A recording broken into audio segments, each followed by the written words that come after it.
त्या परिवाराला छोटं मोठं काम करण्यात त्याला आनंद वाटला पाहिजे. मला वाटतंय मी शिक्षक झालोय, सर झालोय, परिवारात गेलोय, एखादी प्लेट एखादा ग्लास मला माझ्या म्हणजे मी पाणी पिलोय तो ग्लास जर मी किचन मध्ये नेऊन ठेवत असेल त्याची मला जर लाज वाटत असेल तर मला वाटतं माझं शिक्षण काही काम मी त्या घराच्या बाहेर ठेवलं पाहिजे. आणि माझ्या कुटुंबात येताना माझ्या घरातला लहान मुलगा असेल की मोठा माणूस असेल त्याच्याशी मी सौजन्यानं वागलं पाहिजे, ते सौजन्य माझ्यात आलं पाहिजे. हे माझं शिक्षण मला महत्वाचं वाटतंय.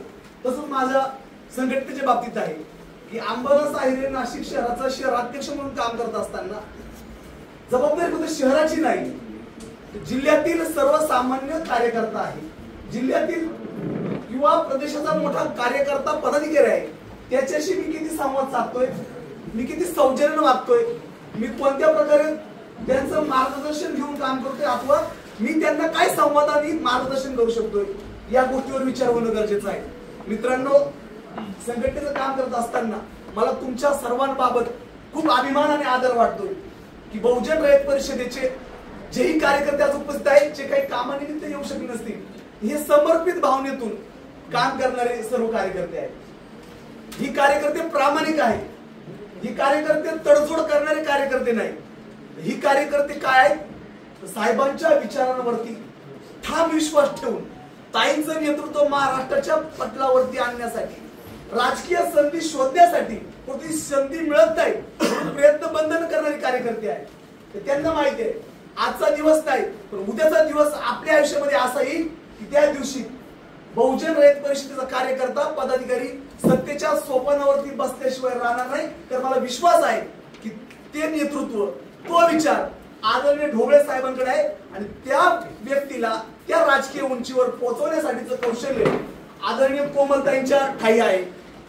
जरी मी तुमच्यात उभा असलो, साहेब आणि मी गेल्या 2 महिन्यापूर्वी आम्ही एका पक्षात होतो, एका विचारधारेवरती काम करत होतो, परंतु राजकारणाचा परिपाठ किंवा सारीपाठ जेव्हा बदलतो, साहेब आज एका विचारधारेबरोबर राजकीय पक्षाच्या काम करतात आणि मी शहर अध्यक्ष म्हणून मी भारतीय जनता पार्टीचं काम करतोय. मला वाटतं माझ्या भागामध्ये माझं चालू असलेलं राजकीय काम, त्या राजकीय कामातून मी माझ्या सोबतच्या 2 सहकार्यांना 4 सहकार्यांना मी त्या भारतीय जनता पार्टीच्या माध्यमातून मी काय सहकार्य करू शकतो, काय मदत करू शकतोय. 3 आमदार आमच्या शहरातील आहेत, भारतीय जनता पार्टीचे ते आमदार आहेत. मी जरी बीजेपीचा पदाधिकारी म्हणून त्यांचा प्रचार केला असेल, प्रसार केला असेल, त्यांच्या निवडणुकीत झोकून काम केलं असेल, तरी बहुजन रयत परिषदेच्या ज्याही कार्यकर्त्याला, समाजाच्या ज्याही घटकाला काही अडचण असेल तर हक्काने त्याचा हात धरून मी त्या आमदारासमोर उभा करू शकतो आणि त्याचं काम पूर्ण करून घेण्याची ताकद माझ्यात आहे. आणि ती लोकही एवढ्या कमी मनाची नाही की हा बहुजन रयत परिषदेचा आहे किंवा इतर कोणत्या पक्षाचा आहे, याची विचारधारा वेगळी आहे, ती काम अडकवणारी ती माणसं नाहीत. मित्रांनो, आपल्यावरती आहे आपण कोणत्या चष्म्याने त्या माणसाकडे बघतोय आणि आपण कोणत्या हक्काने त्याच्यावर हक्क गाजवतोय. समाजाच्या अनेक वाड्या वस्त्या शहरी भागामध्ये आहेत. राजकारणातील मला वाटतं तो अशिक्षितपणा म्हणावा किंवा आपल्याला ते अजून राजकारण समजलंच नाही. निवडणूक आली की वाड्या वस्त्यातून आपले काही नेते बाहेर पडतात, त्या आमदाराला 4-4, 5-5चा ग्रुप भेटतोय आणि महागाईची मदत तुम्हाला मिळणार म्हणून 1,00,000-2 लाखाच्या तडजोडी करतात. आणि अशा वेळेस मात्र ते 2-4 लोकांच्या कामामुळे समाज पुरा काळवडतोय किंवा समाजाला डाग लागतोय. अशा गोष्टी त्या ठिकाणी निवडणुकीच्या काळात होतात. जेव्हा आपल्यातला एखादा माणूस निवडणुकीच्या त्या रिंगणामध्ये उतरायचा प्रयत्न करतो, आमदार बोलतोय बाबा तू ज्या माणसातून येतोय, तू ज्या नगरातून येतोय, त्या नगरातल्या लोकांना मी पैसे देऊन मतदान घेतलंय, मग अशा वेळेस परत एकदा तुला निवडणुकीला मी तिकीट कसं द्यावं आणि त्या लोकांचे मतदान तू कसं काय फुकट आणशील. तर या बाबतीत बहुजन रयत परिषदेचा कार्यकर्ता म्हणून मला वाटतंय की आता निवडणूक साक्षरता म्हणून आपण सर्वांनी समाजापर्यंत गेलं पाहिजे. बाबांना तुमच्या 500 रुपयाची मागणी एखादं नेतृत्व हाणून पाडतंय, तुमच्या 500 रुपयाच्या मागणीमुळे समाजाचा मोठा एखादा काम आहे जे विकासात्मक काम घडायला पाहिजे ते होत नाही. या संदर्भातला खूप मोठा अभ्यास आम्ही नाशिक शहरात करतोय आणि संधीचा फायदा घेणारी अनेक कार्यकर्ते मंडळी आपल्या समाजामध्ये आहेत की फक्त साहेब आणि ताई आपल्या जवळ काय पाहिजे तर ओळखीसाठी पाहिजे, साहेब आणि ताई कायसाठी पाहिजे तर तिकीट मिळवण्यासाठी पाहिजे, निवडून आल्यानंतर ते आपल्याबरोबर राहतील की नाही अशी या ठिकाणी परिस्थिती आहे. तर ते अचानक फक्त निवडणुकीचा कल पाहतील, ईश्वर सर ते फक्त वातावरण पाहतील. ह्या 2 चेहऱ्यांचा किंवा संघटनेचा आपल्याला कसा वापर करता येईल. तर माझे ठाम मत आहे नाशिक शहरामध्ये जर समजा आपल्याला निवडणुकीला सामोरं जायचंय 10 नाही 12 नाही, फक्त 2 उमेदवार आपण डिक्लेअर करायचे. बहुजन रयत परिषद 2च जागा आपण लढवायच्या. पूर्ण शहराची ताकद, पूर्ण संघटनेची ताकद त्या 2 माणसाची. ते 2 माणसं कोण? ते या संघटनेबाबत प्रामाणिक असायला पाहिजे. ढोबळे साहेबांच्या विचाराबाबत त्यांना या ठिकाणी अभिमान असला पाहिजे. उद्या फक्त ढोबळे साहेबांचं नाव घ्यायचं, ताईंचं नाव घ्यायचं आणि निवडणुकीला सामोरं जाऊन लागलेल्या निकालानंतर त्यांनी उडून जायचं. असली लोक आपल्याला नको. त्यापेक्षा आपला नगरसेवक नाही झाला तरी चालेल, कारण लोक कष्टानं संघटनेचे पदाधिकारी त्या माणसामागू त्याची ताकद उभी करतील. आणि हा ऐन वेळ जर निवडून आला आणि हा जर त्याच करायला लागलाय तर नकोय. जे नेतृत्व समाजासाठी काम करेल, जे नेतृत्व संघटनेसाठी प्रामाणिकपणे उभं राहील, अशा पाठीशी आपण उभं राहायचं. यासाठी एक काम करूया. प्रत्येक जिल्ह्याला आपण एक निवडणूक प्रभारी म्हणून एक पद निवडूया की ते फक्त ढोबळे साहेब, कोमलताई यांच्याशी किंवा राज्य कार्यकारिणीशी संलग्नित असेल आणि त्यानं दिलेला रिपोर्ट त्याच्यावरती आपण तिकीट या ठिकाणी गेले पाहिजे. आणि त्या माणसाने प्रत्येक ज्याला निवडणूक लढवायची त्याच्या संपर्कात गेलं पाहिजे. खूप जास्त निवडणुकीची ताकद खर्चण्यापेक्षा आपण कमी लोकांवरती सर आपण कमी लोकांवरती लक्ष केंद्रित करू आणि त्याला पुढे जाऊ. कारण नाशकामध्ये अशी परिस्थिती आहे, संघटनेचा कोणत्याही मातंग संघटनेचा नेता आला की त्याच्या बरोबर असणारी गर्दी एकच आहे. ढोबळे साहेब आले की त्यांच्या भोवती होणारी गर्दी एकच आहे. तर मला प्रश्न पडतो हे लोक आहेत तरी कोण? जो कार्यकर्ता बहुजन रयत परिषदेचा विचार करून जनतेपर्यंत जाईल त्याच्या पाठीशी बहुजन रयत परिषद ताकद उभी करेल. जो कार्यकर्ता संधीचा फायदा म्हणून आपल्याकडे त्याच्या मागे कुठल्याही प्रकारे म्हणतो आपण पहिले बोलायचो नाही भाऊ आता जातीचं आहे तिथे तू उभं राहिलं पाहिजे. पण स्वार्थी आणि डाका घालणारे नेतृत्व जर आपल्याला राजकारणाच्या दिशेने न्यायचे असतील तर आपल्याला ते राजकारण थांबलं तरी मला वाटतं काही फरक पडणार नाही. आपण अजून 5 वर्ष वाट पाहूया. एखादा क्रिकेटर जेव्हा मैदान उतरतो तो त्या दिवशी फक्त बॅट घेऊन उतरत नाही, त्याला त्याच्या आयुष्यभर विराट कोहलीने त्याच्या बालपणापासून प्रॅक्टिस करत करत करत करत तो आज शतक मारतोय. तसा समाजातील बहुजन रयत परिषदेचा एखादा कार्यकर्ता पदाधिकारी खरोखर त्या प्रॅक्टिस राजकीय प्रॅक्टिस तो करतोय का? की फक्त निवडणुका जाहीर झाल्या आणि मग ताई त्याला आमचा खर्च द्या 5 लाख द्या 10 लाख बस. त्यांच्या निवडणुकीच्या डोळ्यासमोर हीच एक भावना आहे की ताई येतील, प्रचार करतील, येताना 10 लाख घेऊन पण येतील. असले जर कार्यकर्ते निवडणूक उभे राहणार असतील तर त्या निवडणुकीला आपण सामोरं न गेलेलं एकदम चांगलं राहील. राहिला विषय मी पण निवडणुकीच्या रिंगणातून जातोय पण तरी राजकारण एवढं सोपं नाही. साहेबांची हयात या राजकारणात गेली तरी त्याचं मूळ शोधलं जात नाही. या राजकारणावरती परिणाम करणारे लोक कोणते? राजकारणामध्ये असे काही पदाधिकारी आहेत की बाबांनो हा आयएस चांगला बोलतोय, हा पुढे मोठा होईल, याला संधी मिळेल, याला आता डावला, अशी लोक आहेत. पण प्रश्न असा आहे की आताच वातावरण असं आहे फेसबुक, व्हॉट्सअप, इंस्टाग्राम ही जी माध्यम आहेत याच्यामुळे आपलं जे काही कर्तृत्व आहे, आपलं काम आहे ते आपण जनतेपर्यंत दाखवू शकतो. जर अशी माध्यमं जर नसतील आणि बाबांनो पत्रकार सुद्धा एवढे मॅनेज आहेत की ते आपलं नाव सुद्धा कट करतात हा या जातीचा आहे म्हणून. तुम्हाला वाटत असेल की एखाद्या राजकारणामध्ये किंवा एखाद्या पक्षामध्ये काम करत असताना एखादी उंची गाठणं मागासवर्गीयांना सगळ्यात अवघड गोष्ट आहे. म्हणजे अंबादास साहेब एखादं पद घेऊन जर बिचरीचं काम करतोय हे एवढं सोपं काम नाही. तर त्याच्यासाठी खूप कष्ट घ्यावे लागतात, मान सन्मान अपमान पचवावी लागतात. अनेक लोक आहेत त्यांना वाटतंय की हा या प्रवाद किंवा या लाईन मध्ये हा नकोय, याच्या हाताखाली कोण काम करेल. असली परिस्थिती छुप्या पद्धतीनं चालू आहे. बापू साहेब तुम्हाला म्हणजे आता काही डोळ्यात दिसत नसेल परंतु त्याच्या अप्रोक्ष अशा अनेक घटना आहेत. स्वतः काही असे लोकप्रतिनिधी आहेत ते मध्ये मार्गाचं पोरगं एवढं बोलतोय, लोकांसमोर जातोय, प्रश्न उचलतोय, याला थांबवा. म्हणजे हा विषय फक्त माझ्यापुरता मर्यादित नाही मित्रांनो, हा प्रत्येक समाजाच्या सामाजिक कार्यकर्त्याबद्दल. आणि ते जाऊ द्या, आपल्या समाजाचे जेही सरकारी कर्मचारी आहेत, सरकारी अधिकारी आहेत, त्यांना विचारा. हे काही वेगळं नाही, त्यांना सुद्धा काम करताना किती गोष्टी या ठिकाणी त्यांना सामोरं जावं लागतंय. म्हणून मी त्यांच्यावर निरोप देतोय की बाबा तुम्ही कोणत्या का व्हायना एखाद्या संघटनेबरोबर तुम्ही टाईप करा, ते तुम्हाला घरी बसायची वेळ. अशा अनेक मुख्याध्यापक त्यांच्यावर आरोप आहेत आणि ते आता बाहेर बसलेले आहेत नोकरी सोडून. तर ह्या गोष्टी का घडतात? तर आपल्याला आपल्या संघटनेचं महत्व नाही. आपण संघटन वाढवू यासाठी आपण प्रयत्नशील नाही. मला अभिमान वाटतो माझ्या नाशिक शहराचा की आम्ही शहरामध्ये दारुडे गोळा करण्यापेक्षा आम्ही शिक्षित लोकांना जास्त प्राधान्य दिलंय. आम्ही त्या शिक्षित लोकांना जवळ केलंय. ती माणसं समजा एखादा दिवस या दिवसातला एखादा तास आमच्याकडून काम करत असतील पण ते टार्गेट ओरिएंटेड काम होतंय आज की आम्ही चांगल्या लोकांपर्यंत बहुजन रयत परिषद घेऊन चाललोय.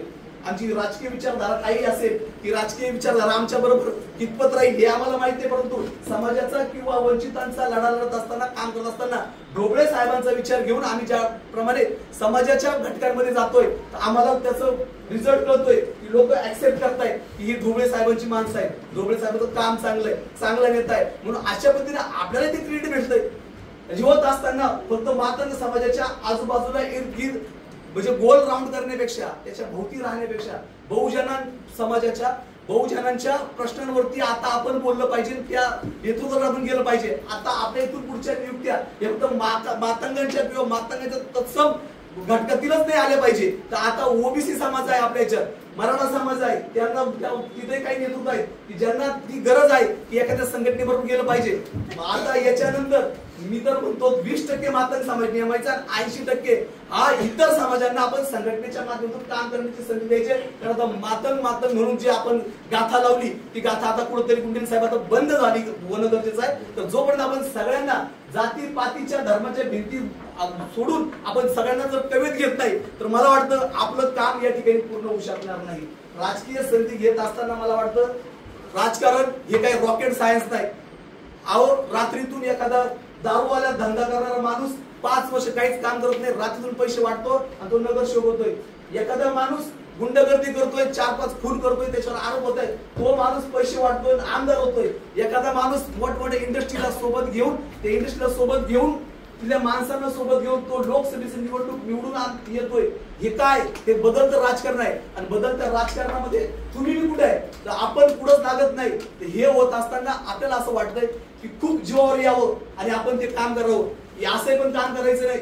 समाजाला काहीतरी देत असताना आपलं परिवार आपल्या बरोबर आहे, आपला विचार आपल्या बरोबर आहे, आपला व्यवसाय आपल्या बरोबर आहे, हे सगळं करत असताना फक्त निष्ठेनं आपण जर एखाद्या विचाराबरोबर राहून काम केलं तर ती संधी निर्माण होईल. आणि ती संधी निर्माण होण्यासाठी ताकद म्हणजे आजची आपली प्रॅक्टिस आहे की आपण पुण्याला येतोय, साहेबांचं ऐकतोय, आपण ताईंचं मार्गदर्शन ऐकतोय, आपण काहीतरी बापू साहेबांचं ऐकतोय, गुंडे साहेबांचं ऐकतोय.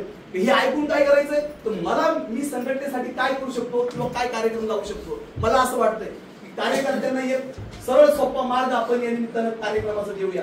पुढे जयंती असेल, पुण्यतिथी असेल, पुढे सुख असेल, दुःख असेल, पुढे वाईट घटना असेल, पुढे अन्याय अत्याचार असेल, त्या बाबतीत सगळ्यांनी त्या भागात उठून उभं राहायचंय. प्रत्येकाच्या पाठीशी आपण पाठबळ निर्माण करणं गरजेचं आहे. हो द्या गुंडे साहेबांना प्रॉब्लेम आहे, तिला प्रत्यक्ष जाता येत नसेल, पण व्हॉट्सअप फेसबुकच्या माध्यमातून व्यक्त होणं गरजेचं आहे. गुंडे साहेब घाबरू नका, आम्ही तुमच्या बरोबर आहोत. गेलं पाहिजे जनतेपर्यंत संदेश गेला पाहिजे. आणि मला गॅरंटी आहे की राजकारणामध्ये आणि समाजकारणामध्ये ढोबळे साहेबांचा कार्यकर्ता जी छाप या महाराष्ट्राच्या राजकारणात पाडू शकेल असा कोणताच कार्यकर्ता ती छाप पाडू शकत नाही. कारण हे एवढं मोठं विद्यापीठ राजकारणाचं समाजकारणाचं आपल्या सोबत काम करते. आणि हे मला सांगायची गरज नाही, तुम्हाला जनता सांगेल, तुमच्या तालुक्यातला एखादा पुढारी सांगेल, तुमच्या तालुक्यातला एखादा अधिकारी सांगेल की ढोबळे साहेबांची काम करण्याची पद्धत काय आहे. आणि म्हणून त्या विचारावरती विश्वास ठेवून गेली 5-5, 6-6, 7-7 वर्ष आणि तुमच्यासारखी 40-40 वर्ष लोक विश्वास ठेवून काम करतायत, हा माझ्यासाठी अभिमानाचा क्षण आहे. ताई खर तर आज आपले पदाधिकारी अमोल गोरे यांच्या बहिणीचं लग्न असल्या कारणानं पूर्ण शहर आणि जिल्ह्याचे पदाधिकारी लग्नात आहेत. कारण लग्न काही मीटिंग पुढच्या वेळेस आपण बोलू शकतो, पण लग्न काही परत येणार नाही. मला प्रतिनिधी म्हणून मी या ठिकाणी आलोय. एकदा येताना सपत्नीक आलोय की बाबा तिलाही कळलं पाहिजे का मी नेमकं करतोय काय, पुण्याबरोबर राहतोय, पुण्यासोबत राहतोय. नाही तर चालले आयरे सर पुण्याला आपण निवड करताय का. आता एका मिटिंगला दिसलंय, पुढच्या मिटिंगला आणलंच पाहिजे असं काही नाही, पण ते घरी राहू शकते त्या पद्धतीने. मित्रांनो सांगायचा उद्देश असा आहे की गेल्या वर्षभरापूर्वी आयरे सर दुःखाच्या म्हणजे डोंगराखाली तापले गेले होते, पण साहेब असतील, ताई असतील, तुम्ही सर्वजण असताल तर तुम्ही माझ्या परिवाराचे घटक आहात. त्या दुःखातून सावरण्याची ताकद तुम्ही सगळ्यांनी मला दिली.